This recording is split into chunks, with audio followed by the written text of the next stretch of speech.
First interview ever with CJ Guererri. He has been running in the street stock division out here at Land of Legends Raceway. You see his car back there behind him. He has been running very well this year. He has not won yet, but he has been close. Best finish at Land of Legends Raceway has been third, and that is exactly where he sits to the point.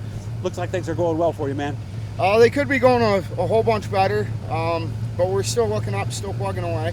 Okay, where could it be better? Where could you be better? Because it looks like you're darn close. You know, the car's probably one of the fastest cars on the track the first half of the race, and it just starts to fade off at the end. So that's what we're working on right now, is keeping the car consistent throughout the whole race instead of being fast at the first half and mediocre the second. Why? What does it do? Like, and when does it start to change?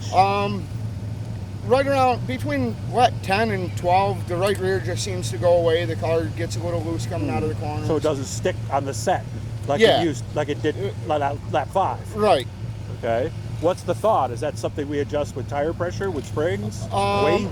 We've literally been trying everything. We've been working with caster and camber. That plays a big part in it. Okay. We've been working with springs, where the weight's located, just pretty much whatever we could do. We spend about 20 hours a week with the car on the scales. Okay. And with you in it, right? Or no? No, we've always scaled our cars with me out of it, and we set our numbers the same every time.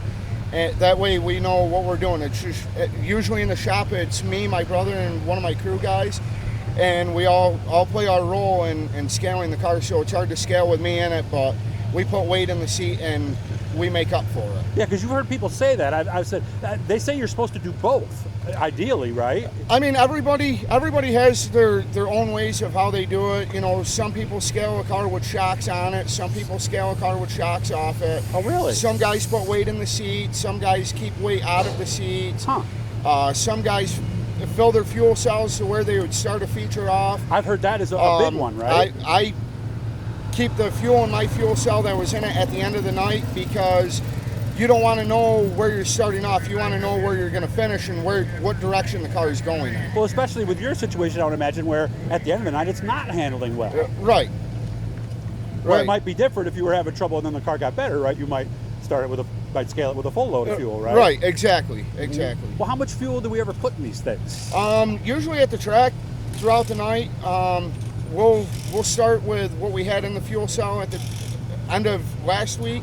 Which is what, a gallon or two maybe? No, we run a 22-gallon fuel cell, so we don't keep it full. It'll have about 10 gallons in it at the end of the night, and then before we go out for a feature, we typically dump in between 2.5 to 5 gallons in, depending on what the track conditions are and how much more rear percentage we want to get out of the car.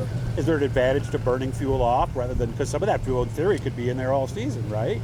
Or am I just being silly? Really, it depends on the length of the race. I mean, if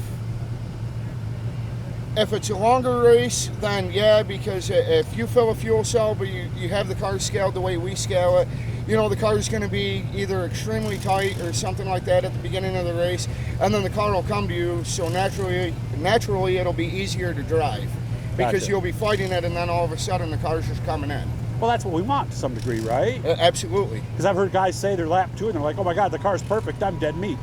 Right, right, that's happened. We've ran the Empire 100 every year since 2015, except for last year due to COVID.